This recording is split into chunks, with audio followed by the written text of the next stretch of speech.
Yeah. Okay. Yeah. Go ahead. Out of all the artists that you've worked with, what is your number one favorite, or it could be just from the music that you did with them, or just their overall. You said Pattie Labelle was probably one of the nicest people, or maybe your top 3 favorite, because I know sometimes with all the people that you've worked with, it could be hard to pick just one. But who stands out in your mind? Yeah, some people stand out. Producers really stand out. Freddie Perrin is one of the producers that stood out to me. Well, first of all, he's just an incredible guy, but his dedication to production. Right. He did some of the Saturday Night Fever stuff.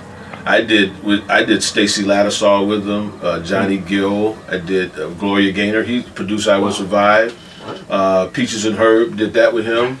So I worked a lot with him and was kind of part of his mom and pop's country store family. That was the name of his studio.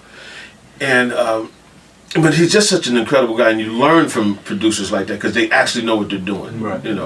Quincy Jones. You got to work with him too? Yeah, I worked on "Come to Me," on James Ingram, Patty Austin, "Hello Margarita." There's a few songs that I did on that. "Every Home Should Have One." I think that was the name of the CD or whatever. Quincy Jones,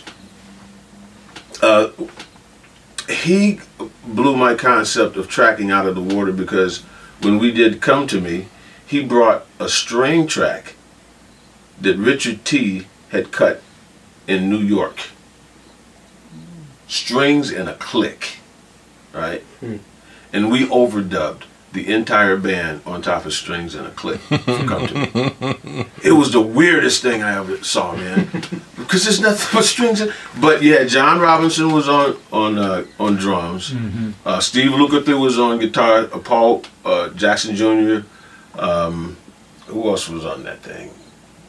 God, just who was on keyboards? David Pace was on keyboards, and Greg Fillinganes. So you had these incredible musicians, and the click track went on, the strings went up, and it was just what? It was amazing. Anyway, that was, and what that taught me is about the quality of the musicians that you use. Anything's possible.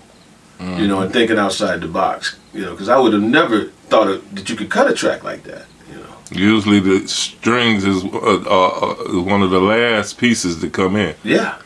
String arrangements and stuff. Right. And another thing, a little footnote about that some people might find interesting, is when we cut "Come to Me," it was just a chord chart, so there was no bass part there.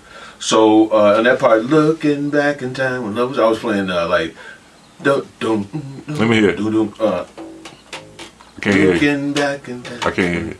Oh yeah. Okay, I was playing like "Looking back in time when I was only in my mind, I realized." That's what I was playing, right?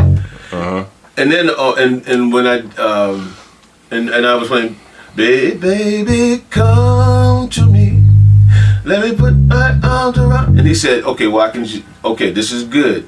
Flip it." Flip it around. He said, "I want you to play it long during the verses when you hear the long notes in there, but when you're saying 'come to me,' I want you to bounce, And that's all he told me, man. And then when I listened back to it, I said, makes all the sense in the world, Right. Yeah. But okay, now the other guy would be Hal Davis. Hal Davis from Motown. Hal Davis was part of the Corporation TM that wrote I Want You Back, Love You Save, ABC, along with Freddie Perrin and these guys. So working for him was incredible, because I did Diana Ross with him, I did Thelma Houston with him. That's the kind of stuff that he did. And the way Hal Davis was, every session was a party, because he had a full bar. Paramount Studios is where he recorded. He had a full bar, and it's always me and James Gatson. Who's the guitar player? Like Wah Wah Watson. He loved Wah Wah Watson, and Ray Parker, and we were the guys that he would always use. And so yeah, so Hal Davis, he was yeah, one of the most incredible producers for me because he didn't have the musical education, but he was just a soul man. So, wear a little engineer's hat, man. But those are the guys that I would say really. Oh, and James Brown, working with James Brown was a trip too. You know? Yeah, I'm sure it was. Yeah. Just from what I see on TV, I just imagine that was a fun time with. And Barbra Streisand, that was she was a very powerful, talented, deep individual. You know, you could feel her power when you walk in the studio. Yeah. Well, what about bass players? And when I asked, I noticed you mentioned Jamerson as an influence, but you can combine influences and guys you like to listen to. If you like this, Peter Sotera. From then to now, you know. Peter Sotera was very instrumental in my style because first of all, I was in love with Chicago, and but his style was so melodic and free. You know, Jamerson was melodic but pocket. You know, and Peter you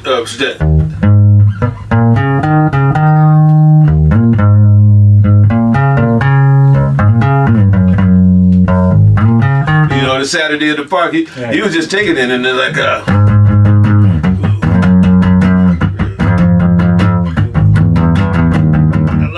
man.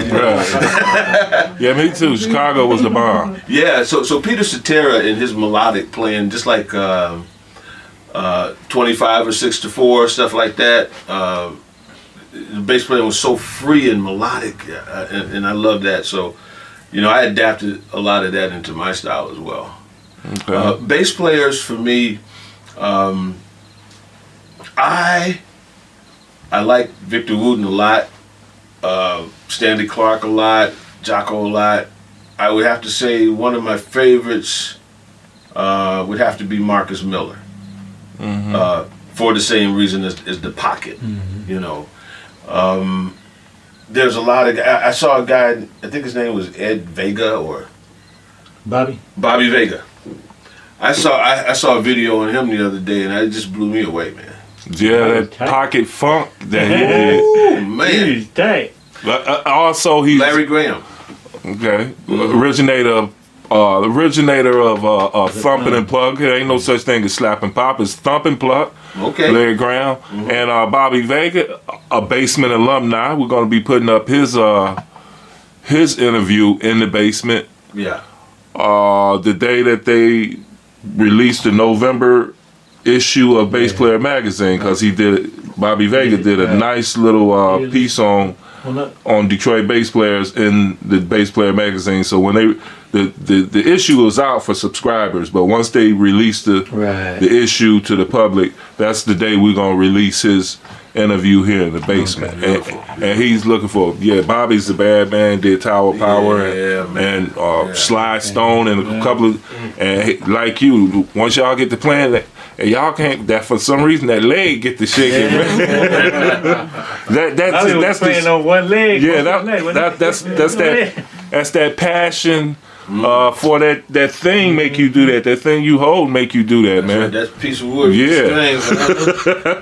And speaking of that, Yes. what kind of bass is that, man? I can't see. Mustang. A Fender Mustang? Yeah. Because I know it kind of looked like a Fender, but then it kind of didn't. I didn't know what it was. It's a Mustang? It was different. Yeah, that's a Mustang. Average White Band played a Mustang. Now, is this your main piece, or do you play multi-instruments? I mean, do you have multiple basses? Multiple Fenders. Yeah, I got 2 jazz basses. One is a Mexican jazz bass I rebuilt, and the other one's like a standard jazz bass. I got a Mexican jazz too. I've seen some of your stuff on your page. For those who hadn't seen it, you got about just Fenders. You a Fender man, huh? Yeah, I actually was Guitar Center about a week ago, like trying out basses. I tried Yamaha, and what's the other one?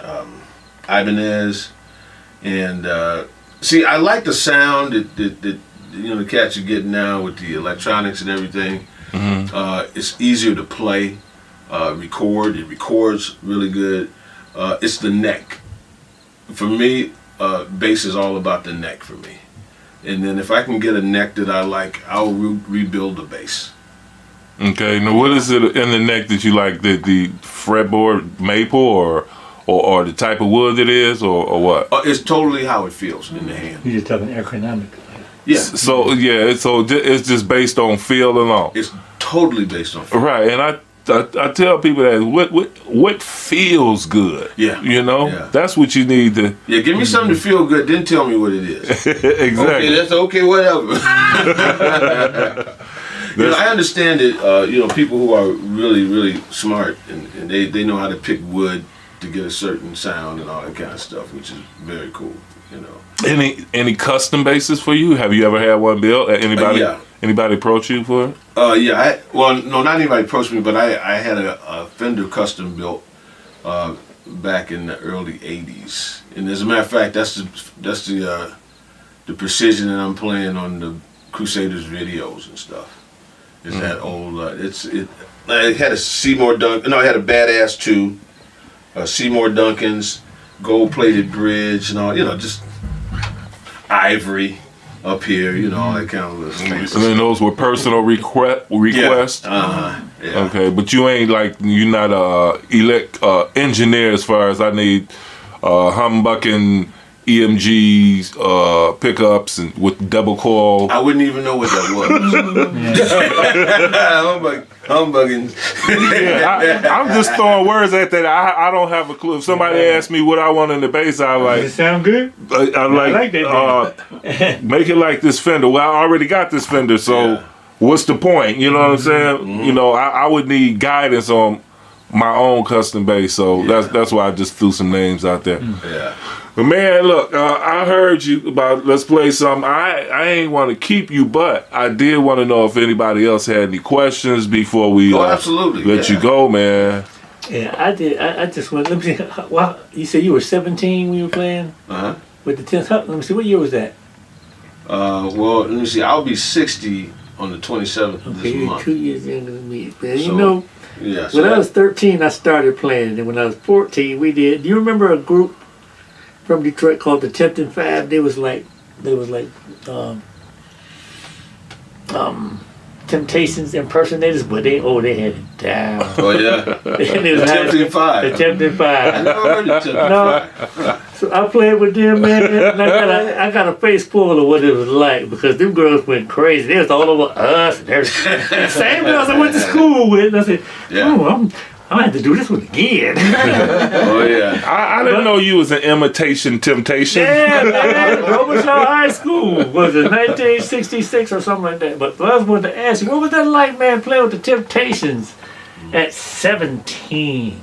For me, it wasn't that glamorous because I was in the studio. Okay. And when I went on the Temptation, went with them on tour.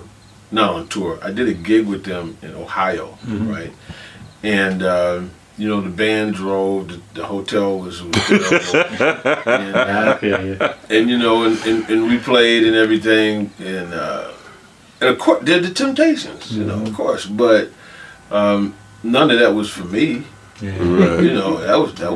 That was for them. Before and after the gig, they probably asked you, "Who are you to get in the gig?" Probably they had to have your instruments with you, huh? Well, the thing is, like when you're working with the Temptations, it's such a massive overflow, that everybody. I mean, that's how it is. That's funny though. You said y'all drove to Ohio, huh? Yeah, we. That's the kind of tours I used to do for real. I drove to every one of the. We played every weekend. I had to drive to every last one of them. That's awesome, man. Any more questions, Chevy? Do your basses extend past 4 strings? No, I like the idea of the 5 string, and I've played a couple before, but I just. See, the thing is, I don't really play bass that much no more, man. I make more money singing. Right. That's just how it is, you know. But when it comes to writing and putting my tracks together, you know, this is the anchor right here. Right. You know, this is even the songs. You know, when I build a song, it's from the bass up. You know, that's just how it is. You know, but no, it doesn't extend past 5 strings for me. Okay. Although I like that low sound. Yeah. It sounds real manly. You know, it's like you know. Right. I like that, of course. You know. Right. Yeah. Man, like I said, I didn't want to keep you. Before you play us out, is there anything you like to say in closing? It don't matter what it is, you know. Yeah. Well, you know, if I may get a little metaphysical on you, you know, the thing is, it's like, you know, whenever the first time you picked up your instrument and you felt like this was the thing that you loved and you wanted to do for the rest of your life, you know, you never have to let go of that feeling, you know. And it could be about as you get older and you have family and children, whatever, you know, whatever your reason is, whatever your path may be, you know, in life. That's a gift if you have a burning desire in your heart to play music, you know. And that is the thing that's going to keep you young until you take your last breath, you know. So do not let anybody tell you what you can't do. Because they don't know you, you know. Anything is possible when you believe. That is so true. Yeah. I've seen it happen to many of folks. Absolutely. Absolutely. You know, I mean, look at me. I mean, I've had like 3 careers already. And I'm going strong, you know. And I mean, That's beautiful, man. And I feel really good about life, and I'm looking forward to the next 10, 15 years. Okay. You know, do what you love. You know, do what you love. Yeah, I had to wait until I retired to start doing what I love. Is that right? Yeah. Yeah, but look at what it's showing, though. Look at your demonstration. I don't have any regrets about it. Yeah. I put the career on hold so I could be a parent. Yeah. I had one child that already lost one. I said, oh, no. Yeah. Okay, let with this one. That's why I say 50 is the new 17. Yeah, I was kidding. Right, What is cool. 62 is the new what? To 18. Oh, is that what it is? Yeah. I'm 18 now? Yeah. Hey. Well, I know. I would really like to hear that. Anything is possible when you believe. It's evident. It's evident. I've seen it happen over and over again. But that's one of his songs. Oh, really? Yeah. It's the name of one of your songs is If You Believe. Got a video for it? Yeah. Can we hear it? Now? Like I said, I don't want to keep you, so why don't you just play us something out? And your sister recommended that you play Anything is Possible If You Believe. Well, that's the title to my new CD is When You Believe. Ladies and gentlemen, Mr. Eric Watkins, a Detroit bass player, hanging out with us, even though he lives in Florida. Anything is possible when you believe. Anything is possible when you believe. Faith can make a mountain move when you believe.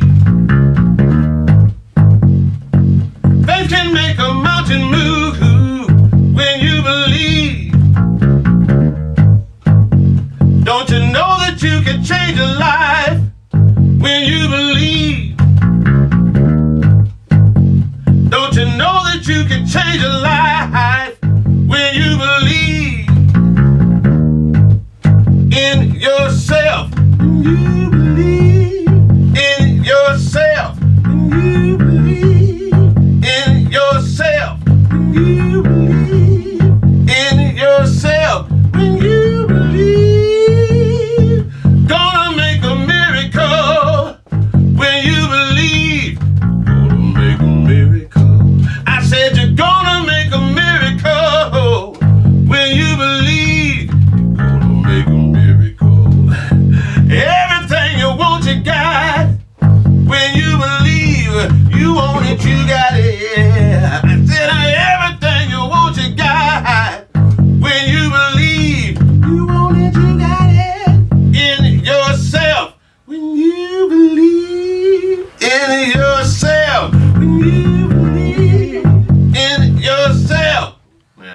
Ladies and gentlemen, Eddie Watkins Jr.